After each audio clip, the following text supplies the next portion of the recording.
Hello and welcome to Dig This from The Quarry. Today on the podcast, we're talking about a subject that's often not talked about, menopause. And I'm delighted to be joined by Dani Barnett, who has just set up a support group called Unpaused. So Dani, why did you feel the need to set up Unpaused in the first place? I think it was a fire that kind of came within me. I can't tell you an actual moment. I think it was over time. There was a lot of friends and colleagues that would come to me and saying like, "Oh, this is happening to me. What have you done?" Because I'm quite an open person. I've been really open with that. I had my ovaries removed 4 years ago, and I'm in surgical menopause, and it has been a roller coaster ride. And nobody really knew what was going on with me, and I'd get funny looks, and I'd just be like, "Oh, I'm in menopause. Leave me alone." And so then I found that like my friends are kind of coming up to that sort of age and they're like, have you been feeling this? Have you had these symptoms and this? And people are asking me for advice and talking about things. And kind of felt like actually, and people were whispering to me at work. And I thought, this is so wrong. Like it's so taboo and there's no education out there. They're asking me, why are they not asking their doctor? They're not asking some specialist, why are they asking me? But it's because people aren't talking about it. So it's to raise awareness, remove the taboos, and help people to feel supported and empowered to kind of stand up for themselves. Is there quite a stigma around this, do you think? It's something I don't know why, but we just don't talk about. Yeah, I mean, it's gotten better over the years for sure. But it is that, it's always been there. Like, I mean, when I certainly know, like when I grew up, oh, you're on your period, don't tell your dad. Or like, don't ask dad to get your pads from the shop because that's not what happens. So luckily things have kind of come further from those times. But so people are talking about their menstrual periods a lot more and puberty and these sorts of things. But they sort of stopped at midlife going, oh yeah, you have kids and then that just happens later and you figure it out then. Well, no. It actually starts at, your mid to early 30s and people just aren't aware of these things. So yeah, I just don't think that enough's been talked about. I don't know if it's historic or just like physical, but in a way, women designed to have a baby. Once you've had the baby, your eggs have stopped producing. It's like, right, we're done. Nature's saying, right, let's move on. Yeah, and I feel like nobody's talked about it. You talk about the hormones and what happens during pregnancy and all of these things, but nobody ever talks about, well, your estrogen you start reducing estrogen in your mid 30s. Sometimes some women actually really earlier than 30s. And it just doesn't get talked about. Well, what happens? And I was like, oh yeah, you're getting a bit old, things hurt a little bit more, things are cracking a little bit more, and that's all fine. But actually, it's very different, and women have been compared to men for so long, but actually our hormones are completely different. Men lose testosterone over years, but it's a very, very low amount that they lose testosterone. But women are losing estrogen, progesterone, and testosterone, all with drastic amounts. And throughout the perimenopause is, well, an absolute roller coaster because one day you can feel absolutely fine, and then the next it's just, you're sweating, you're crying, you're all over the place, and nobody has any knowledge or talks about it, or at least it's never been talked about until now. Yeah, I've seen more, I guess, celebrities starting to talk about, which is obviously going to help the conversation. Yeah, it's amazing. What's the impact, like, if you like, day to day for women going through this, like in the workplace and in their lives? I mean, it's huge. The number of women I can walk around the office and see that have fans on their desks, which is great because that shows that they're able to sort of, if they're having hot flashes, they've got a fan there to kind of make them calm, cool them down. But personally, I used to be a person that I would walk into the boardroom and be able to do a presentation and have no problems. I remember not too long after my surgery walking in and everything was going fine. All of a sudden, I lost a word. It was probably something as simple as binoculars or something like that. And I just stood there and I was like, I haven't got it. What is that word? That is a word I use every day, but it's gone. And then I started getting emotional because I was like, this isn't me. What is going on? And then I started welling up and almost crying because it's all emotions everywhere. And luckily for me, my colleague was just like, he just carried on with with the meeting, and we just went, just go take a minute. Went outside, calmed down. But that is it. Like words that coffee. I mean, there are so many times that I sit there and I joke about it because there's not much else you can do about it. But I was like, we're just playing a game. We're playing a guessing game. What am I trying to say? Because half the time, I mean, it's gotten better over the years that I've been able to manage my hormones and stress levels and all these things that go along with taking HRT and everything. But it isn't every day to where you could be feeling absolutely fine one day and then the next day, I remember just calling my boss and saying, I can't come in today. I'm crying. I don't know why I'm crying. I'm crying. He's like, would you want to take the day? No, I don't need to take a sick day off. I'm perfectly fine. Just don't put me on video. I'm crying. I think I can't find my slippers. That's it. I have no idea why I'm crying. So it 100%. And it's not just us, it's my poor husband that I was happy one minute and the next minute I'm throwing stuff around the room and I'm just furious that he didn't put the salt and pepper where it should be. Something ridiculous like that. And it's, it makes men and other people in your household feel that they just don't know what to do, a little bit helpless, and it's hard.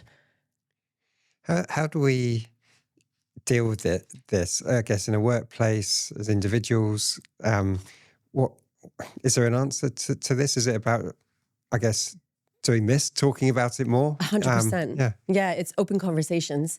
It's hard to do.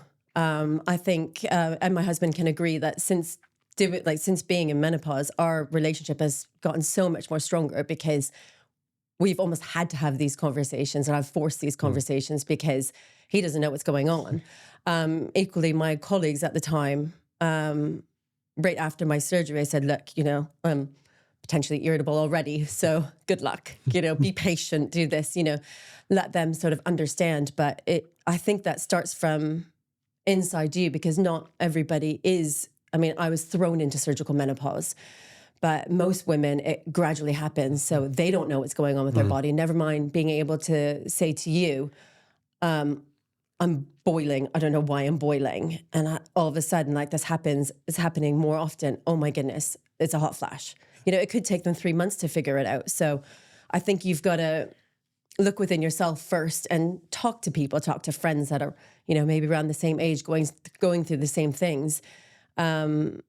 And get to know your own body first. And I think then it makes it easier to have conversations with family, loved ones, and work colleagues, sharing. I guess that's the important thing, isn't it? It's like, it's not your problem. If you, I don't know, it's probably even bad to call it a problem. It's nature. Yeah. But it's not your own issue if your work colleagues understand and have the knowledge around it.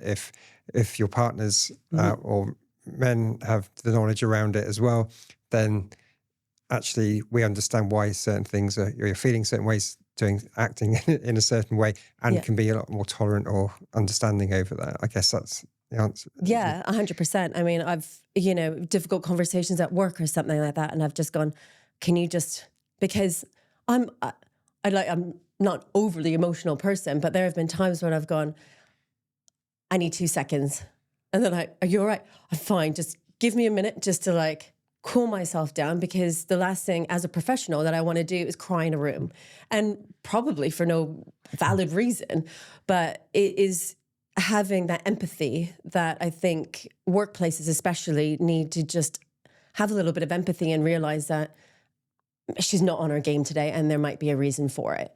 Or there might not be a reason for it. You don't really know, but just sort of open conversations help these things and a little bit of understanding. So you've had you've had meeting already with the group, and I think you met a group of women, got together to have a chat. How did that go? Did anything come out of that was either surprising or just welcoming? How did it go? Yeah, I didn't really know what to expect, because I did a very first meeting with my girlfriends and was like, right, how was that? Was that okay? Was that over the top, or what? Because this is just what I've been doing right now is just an introduction, but we will eventually, I hope to deep dive into sex, into, all these other things. And And I was surprised and just really overwhelmed by their openness. And they sat there and there was some tears. There was definitely some laughs, but it was just, I think I walked out and just had a really humbling feeling because these people walked in feeling really alone, but then walked out with a little bit of oh God, it's not just me. Yeah. And, you know, this is a little bit of what's going on in my body right now. And that is my sort of main goal, is to make people feel like that they're not so alone, because that's 100% how I felt. I didn't know what was going on in my body. I was told that I would be in surgical menopause, and that meant go on HRT and you'll have some hot flashes. Irritability, exhaustion, so many things, and especially coming from somebody that is very active. I used to be able to, you know, go for an hour run and be in the garden for the rest of the afternoon, walking around, going to the shops and doing things. But straight away, I was floored. I couldn't do anything. I was so exhausted. And women are sort of trying to do exercise and trying to do these things because we're gaining this little bit of extra weight that we don't know where it's coming from. But then are too tired to be able to do the exercise and doing all these things because we don't know what is going on with our bodies, because what we used to do isn't working anymore.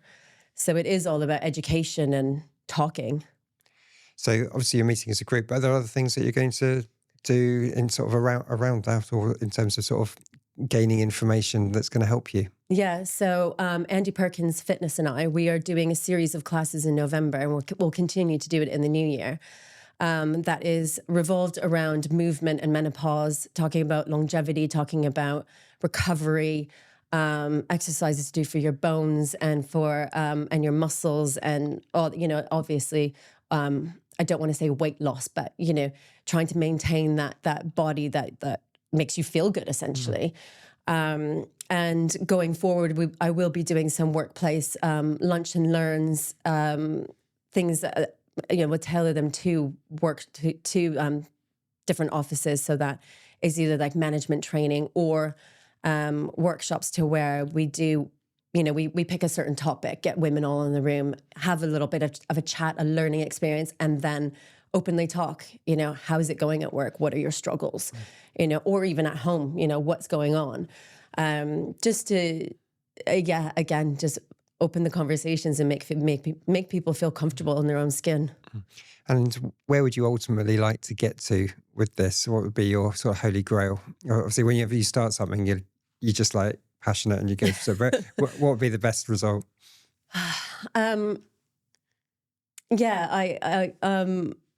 would love to make an impact in the workplace. And I think one of the biggest goals for me is that I really struggled with the GPs, not with them specifically, but that you walk in, you make an appointment and you have 10 to 15 minutes to talk about what has been going on in your life. And it was a few months ago, I walked into a gynecologist's office and she said, "Oh, how are you?" And right there I was like, "Oh, I'm fine."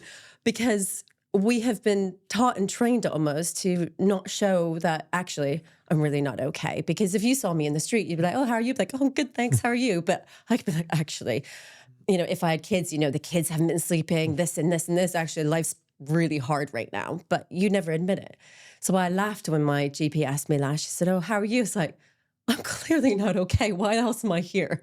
But you walk in with not a lot with a blank page, and they've got to work really hard to try and get things out of you, not, you know, asking the right questions. Whereas what I would really like to do, and what I'm trying to do, is get women to track your symptoms, come to the doctor's office with, this is what's going on, this is what I'm feeling, this is what I've been reacting to, this is stressful in my life right now, and I can see that is, you know, impacting this, this, and this.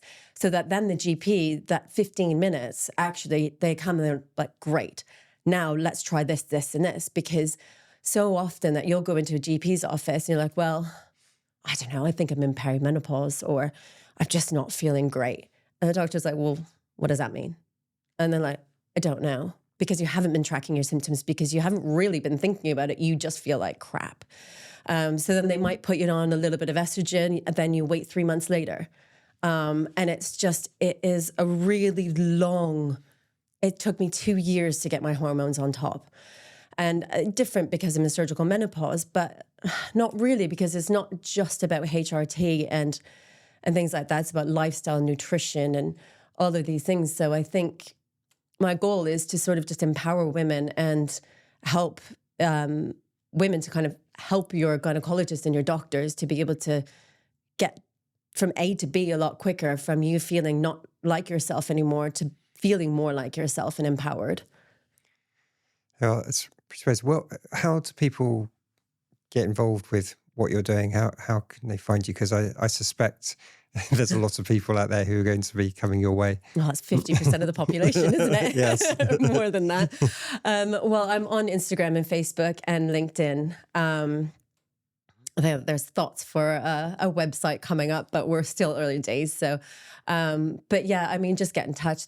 I'm constantly starting to add events onto Eventbrite, and I have people message me that just say I've been seeing people on the streets that just say, this is going on with me. So I'm open to conversations, just having a quick chat and trying to help people in any way that I can. So a quick message or anything like that is easily how you can get in touch. Cool. Well, best of luck. I think I'm sure you're going to do really well with it. But thank you for talking to us today. Thank you. Thank you for tuning into this podcast. If you've got all this way, I'm really hoping that you've enjoyed our work. There's a few things you can do, though, to support us. Follow, like, subscribe, share, whatever you can do to help spread the word of The Quarry. The other thing you can do is head on over to our website, where you can become a member and really support independent local news.